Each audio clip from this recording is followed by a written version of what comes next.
If I told you that sales, pending sales, went up 27% week over week in the fourth week of January in Austin, would you believe me?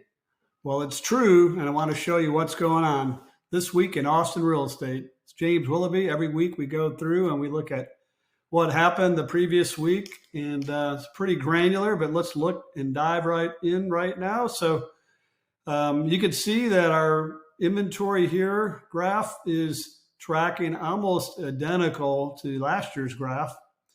And in fact, now we're in a little bit of a downward trend in terms of active inventory right off the bat. So looks like February, March, and April are going to be good months because those will be low inventory months. Let's talk about the pendings.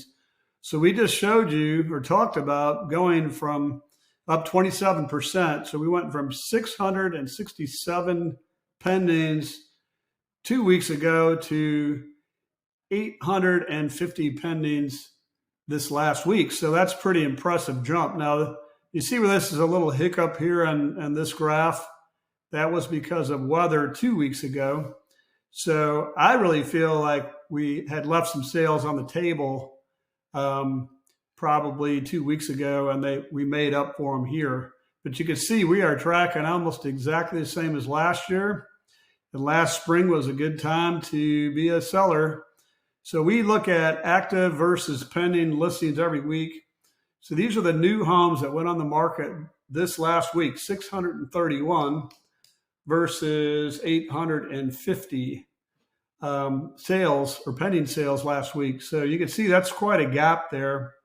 That gap there is why inventory is starting to go down. So this may be the beginning of a trend. The weather is looking better.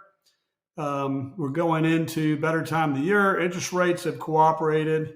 So if you're a seller, this is actually a very good time to think about being on the market or going on the market in February or March. And if you're a buyer, boy, I'd probably get with it before rates get out of control. So, and let's talk about rates here. Oh, before we get there, let's talk about weeks of inventory. So you can see we started out the year with 17.4, which usually we're fat. Remember, we're measuring the absorption rate, not necessarily days on market. Then you see it went from 17, almost 18, down to 15 weeks, and then down to 11. And then last week it went up a hair. I say 2 weeks ago it went up a hair. And then last week we've dropped to under 9 weeks of inventory. In other words, everything on the market right now, if it's sold, it would be gone in less than 9 weeks. That's impressive. And then last but not least, we always like to talk about interest rates. And let's click over here to Freddie Mac. Our friends were there. They named themselves Freddie Mac. Rates actually went up just a hair. The 30-year rate went from 6.6 to 6.69.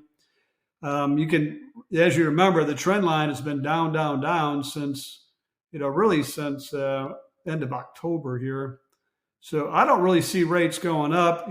Every week there's a little financial news and it sends the market one direction or the other, but not dramatically. But the long-term rates will probably go down over time. I think this year, if you're thinking you need to buy in the fives, and you better wait another year. Of course, if you wait another year, the home prices will be up considerably, I think, at least 5% or more is what I'm predicting. So maybe waiting isn't a good idea. Remember, you can always, refinance, but you can't renegotiate a price. So in other words, if you get a lower price now, that would be good and you can refinance. But if you want to buy later and prices are up, well, then you're going to pay more, maybe with a little bit lower interest rate, not have to refinance, but we'll see what happens. Until next week, it was a pleasure talking to you, and let us know if you have any questions, and we'll see you soon. Thanks.